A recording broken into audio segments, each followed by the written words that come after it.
All right, so I want you guys, please grab pen and paper and grab your calculator. And I want to walk you through an exercise that will help you increase how much money you get paid per hour. Okay. First thing I want you guys to write down is how much do you want to be worth per hour? How much money is your time worth? Is your time worth 10 bucks an hour? Is it worth 15? Worth 20? Are you worth 50 bucks an hour? Are you worth 100 bucks an hour? What's your time worth?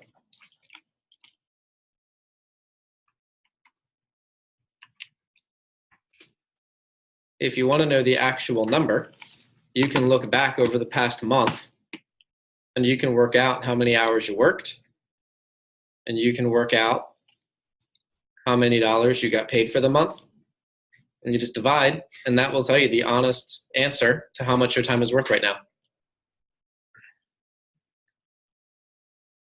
I remember the first time someone led me through this exercise, I was thinking like, I'm worth 50 bucks an hour. And then I actually calculated the numbers, and I was worth less than minimum wage. And I was like, oh. All right, one thing you got to realize is that your paycheck is a direct reflection of how much value you bring to the marketplace. So if you want to get paid more, you got to be more valuable first. And that is one thing that a lot of people get backwards. They're like, oh, well, I'll do more when I get paid more. But it doesn't matter if you're working on commission or working in a salary. No one's going to pay you more until you've demonstrated that you're worth more. So you got to bring the value first, not the other way around.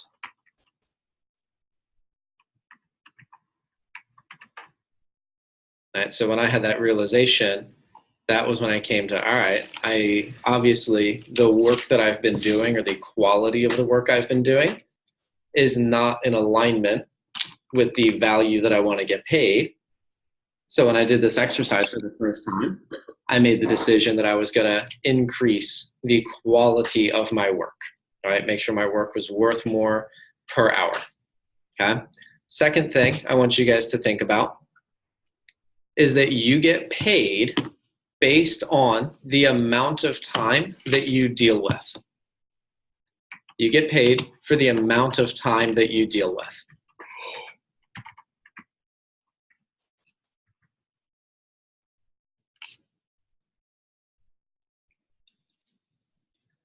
If you think about it, think about McDonald's. The people that work as a shift worker, right? They're either turning the fries or running the cash register. They only have to deal with a couple of minutes at a time. Right? It's like, oh, this much time, flip the burger, this much time, take the burger out, this much time, put on the cheese and lettuce and tomato and onion, right? If they're at the cash register, they only have to think about one customer at a time. It's like 30 to 60 seconds. So no wonder they get paid the bare minimum that is legally permissible. And if it was legally allowed to pay them less, they're actually worth less, right? They can bitch and moan that they want to get paid $15 an hour.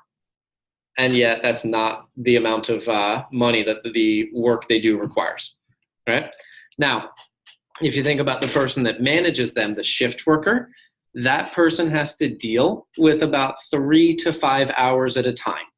So they get paid whatever they get paid. It's like typically a 50 cents to $1 an hour raise over the minimum wage employees because they're working with 3 to 5 hours at a time, right? You think about the person above them, that person has to deal with a week at a time.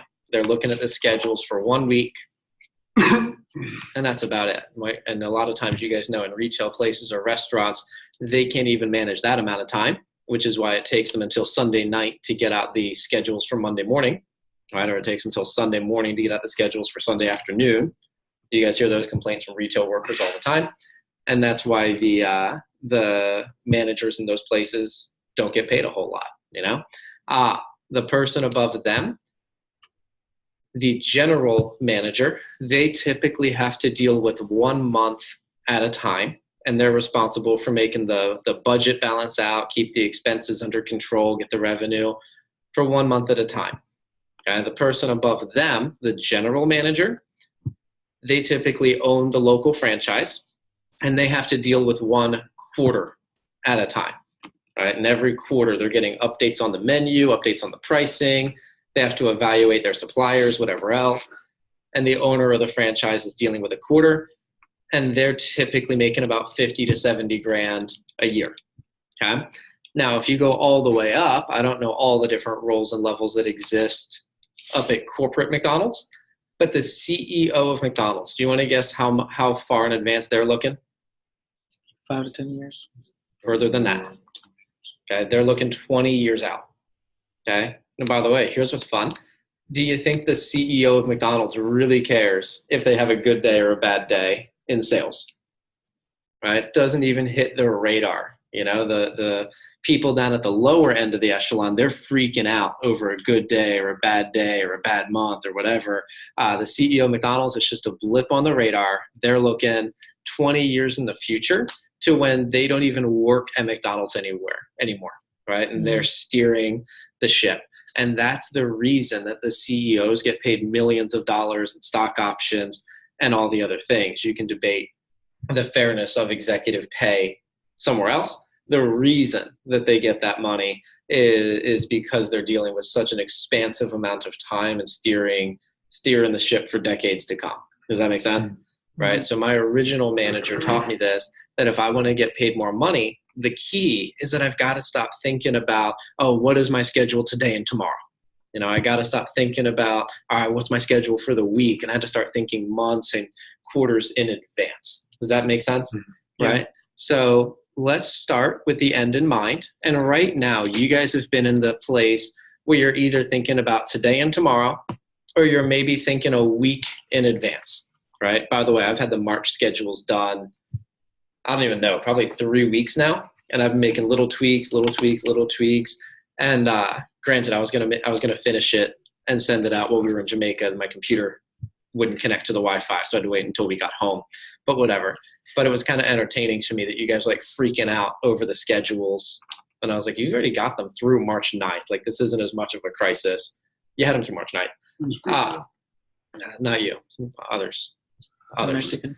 But either way, it was entertaining to me because I was like, I've had this stuff done for so long, but you guys could make your plans even without the office schedules.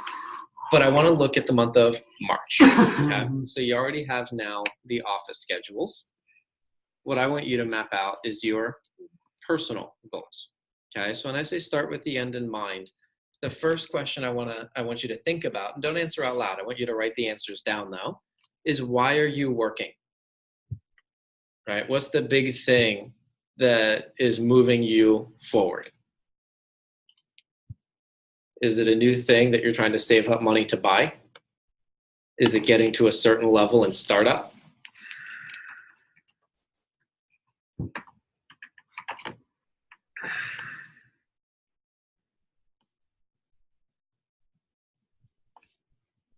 Some of you guys have heard parts of this story, but when Carissa and I decided we wanted to start a family, we had a discussion, and I said, listen, I refuse to be one of those parents that's broke and scraping things together.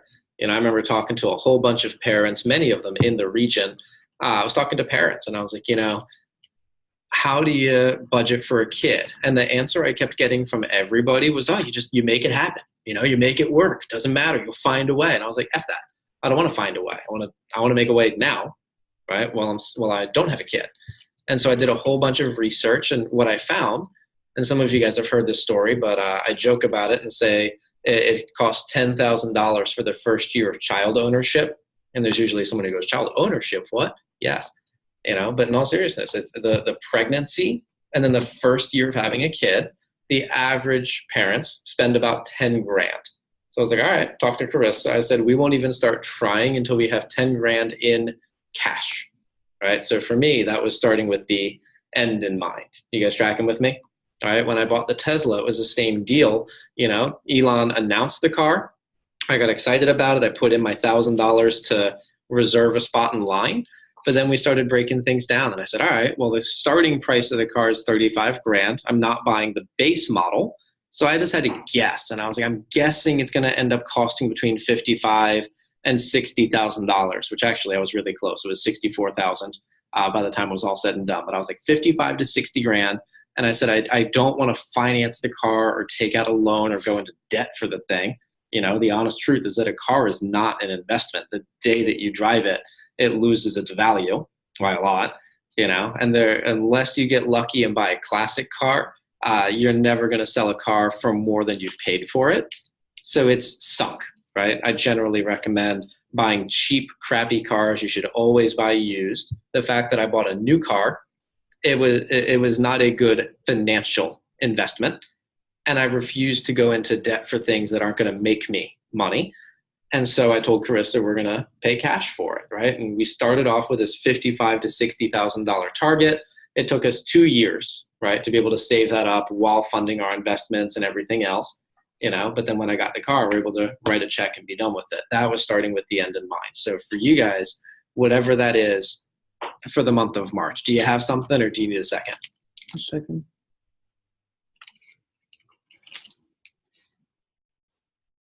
So that's how much.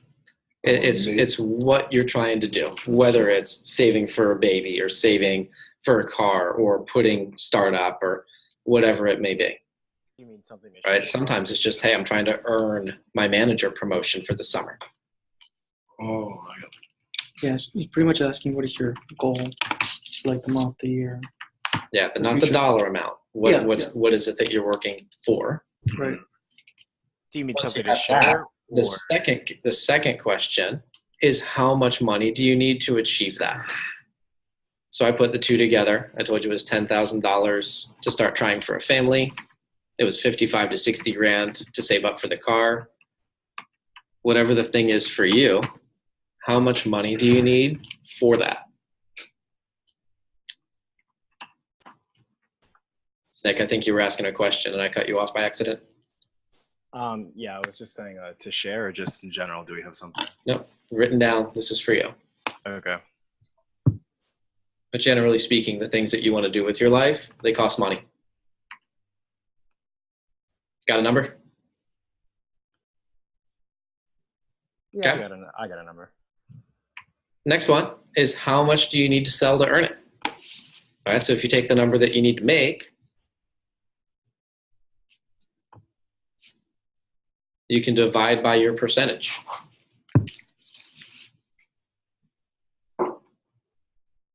Now, that's not your total sales goal for the month. That's how much you need to sell on top of the amount you have to sell to stay alive. Okay, so hopefully you guys have a budget. If not, we'll do a separate workshop on that, maybe.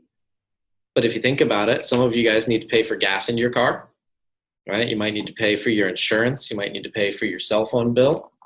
You might need to pay for food. You should stop giving all of your money to the owner of Chick-fil-A while he appreciates your business. All he'll do is make you fat, but he'll take your money gladly and say he's Christian. It's real. By the way, I'm not going to dwell on this too much because that's not the purpose of this conversation. But if you eat out 3 times a week and you spend $7 per time, you spend $2,840 a year on fast food. And I don't care which brand you're going to, all of it is high in sodium, high in calories. It'll make you fat. And after you eat it, you never feel better about yourself. You always feel lethargic and low energy because of the composition of the food. Right? So in all seriousness, this is not this workshop, but spending money on fast food should absolutely have no place in your budget. Okay? But I need you to figure out how much money you need to make for all the other expenses. Food, gas, cell phone bill, insurance, whatever it is for you. If you're in a spot where you pay rent, you got to figure that out. And really quick, crunch that number, figure out how much you have to sell to hit that. And when you add the two together, that is your sales goal for the month. Okay, so I'll give you a second to figure out that number.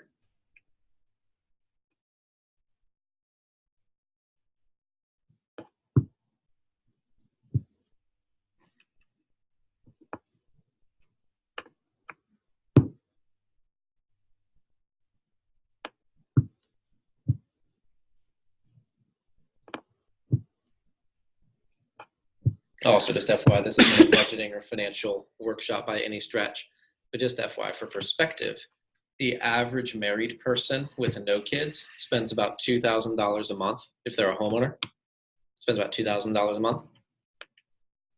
The average married person with 1 or 2 kids spends about $2,500 a month per person. But if your monthly expenses are over $1,000, you're probably overspending.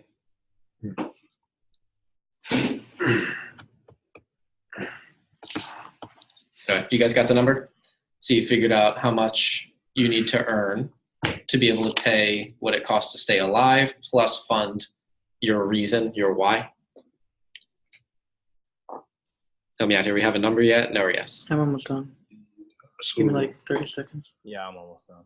I'm done. I don't really. I mean, other than gas money, I'm lucky. My parents come back, so like Cool. As long as you got the number. yeah. So you may say No? I just want to make sure you have it before I move on. you want to like the goals or anything, or what is that? Nope. This is for you. All right. Cool. All right, so here's what I want you to do. Your sales number, I want you to write that number really big in the center of your page, and we're going to work the numbers backwards. Almost done. Okay, so the first thing you're going to do is take your total sales number divided by your average order. Okay, you can go on Vector Connect if you don't know it. It's under My Account, and I believe there's a tab called Sales/CPO, I believe. There is, yeah. And I believe that's where it'll tell you your exact average order to the dollar based on the last 12 months. Divide total sales by So you every take order. your total sales divided by the average order. And what does that tell you? You said it's in my account and then where? I believe it's under My Account and then Sales/CPO. That's on Wikipedia. Don't look on WebPDI. That number may or may not be accurate. I see commission statements as You know how though. to- yeah, do you know how much Ian sells per month? Doesn't matter.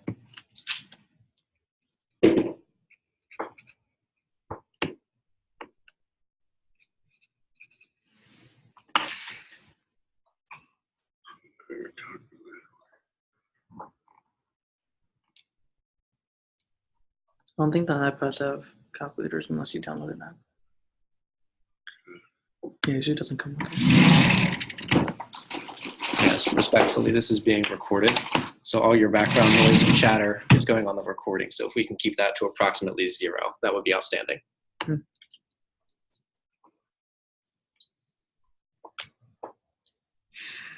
Okay, do this quickly though. Take your total sales number divided by your average order. We got to stick and move.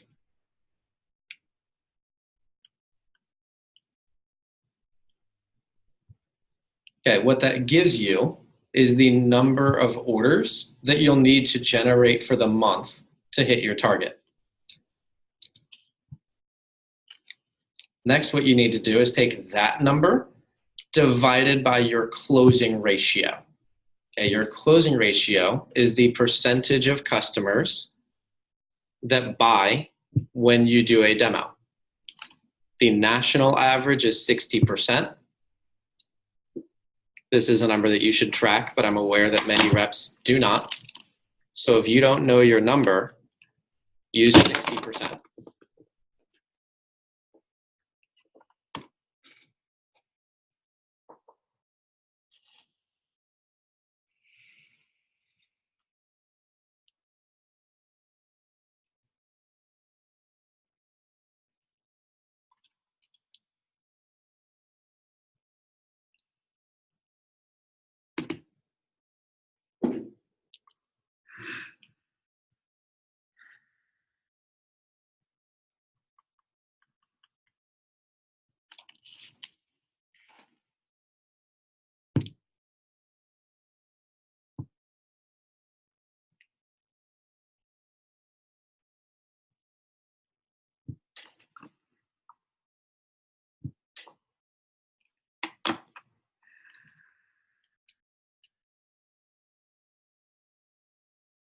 Okay, that tells you how many appointments you need to complete.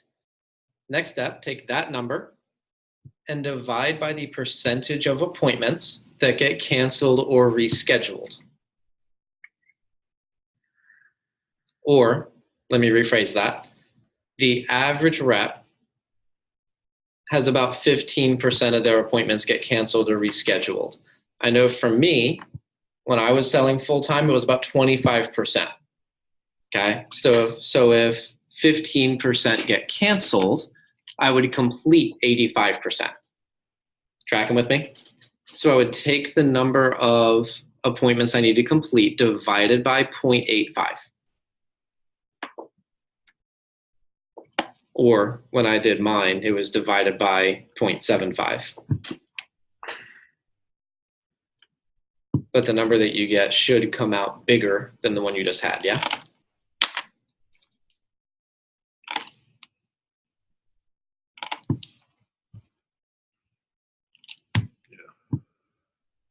Do you guys have this number? So that's how many Yeah, I have the number. we should move up. That's how many you need to schedule. Yes. For the month. Yes. Okay. Now let's keep going. Ready? So take the number of scheduled appointments times 10. And that's the number of phone calls that you need to make.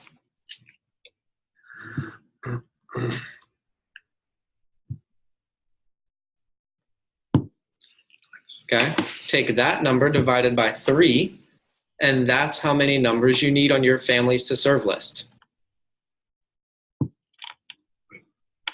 So if you're going to call a person 3 times before you take them off your list, Okay. you divide by 3, and that's how many numbers you need on your list, assuming you call each person 3 times. So confused for a second. You guys have this number? Yeah. Next step, divide that by 4. And that's how many calls you have to make per week.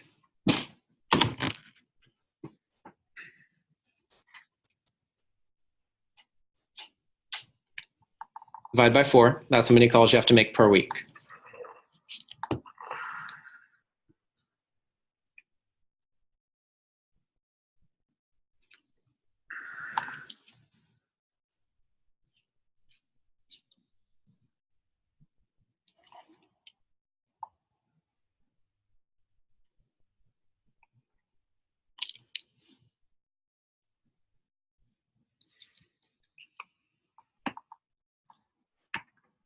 Now for this next part, I need you to understand where I'm coming from on this.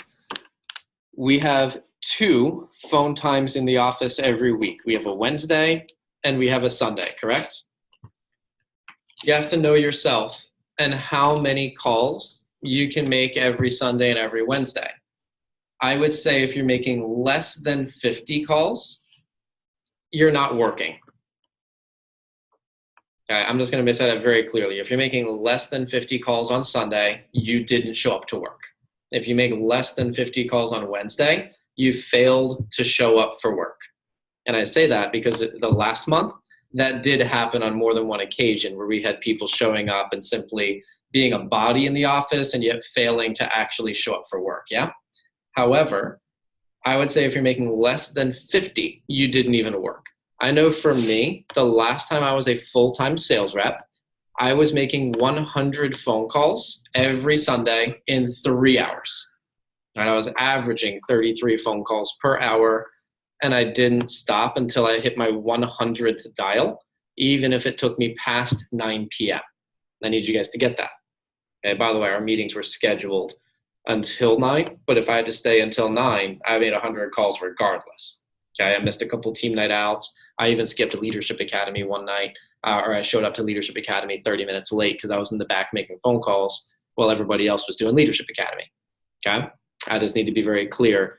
That was the way I treated my phone time. On Wednesday, I would make 100 calls in 3 hours on Wednesday.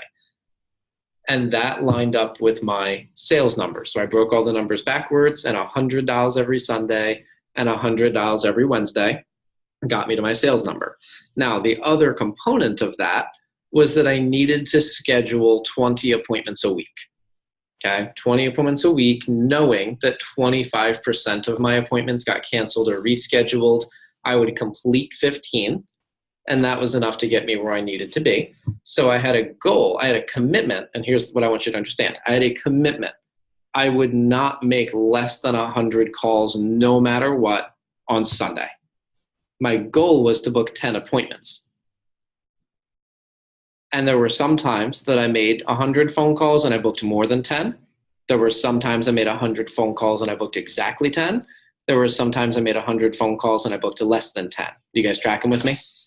If I made 100 phone calls, I allowed myself to stop calling regardless of how many appointments I booked. Right? I think my worst one was I made 130 phone calls and I only booked 2 appointments. I think that was my worst one. I allowed myself to stop calling after 100. But my agreement with myself was that if I booked less than 10, I would continue to make phone calls on Monday, Tuesday, and Wednesday morning from home until I had 10 booked. Now, I hate doing phone calls at home. I hate doing phone calls in the morning.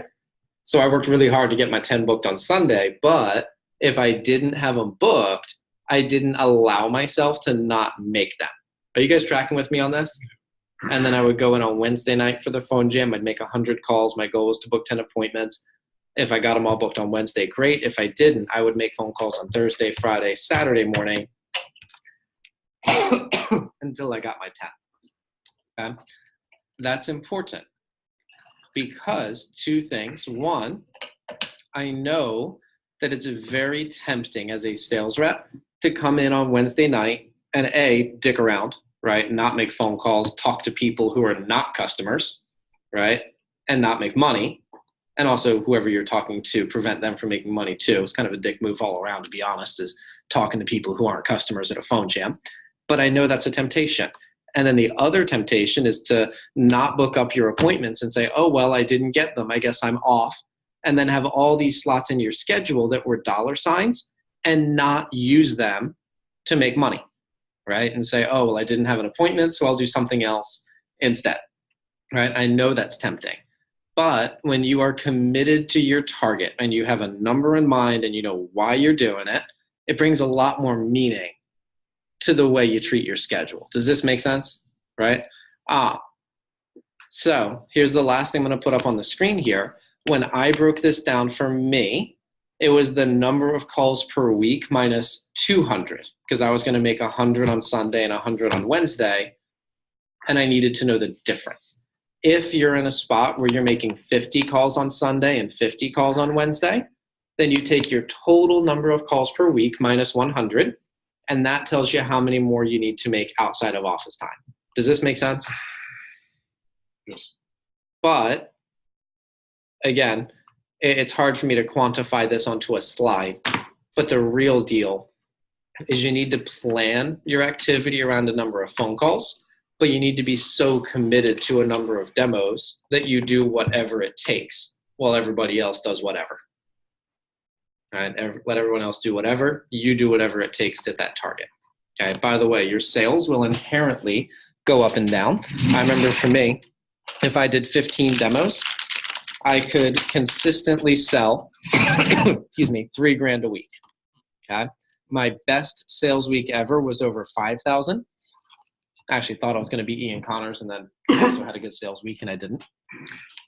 My worst sales week was actually under 1,000. And I remember being super embarrassed doing 15 demos and selling less than $1,000, which was crappy. But my average sales week was $3,000.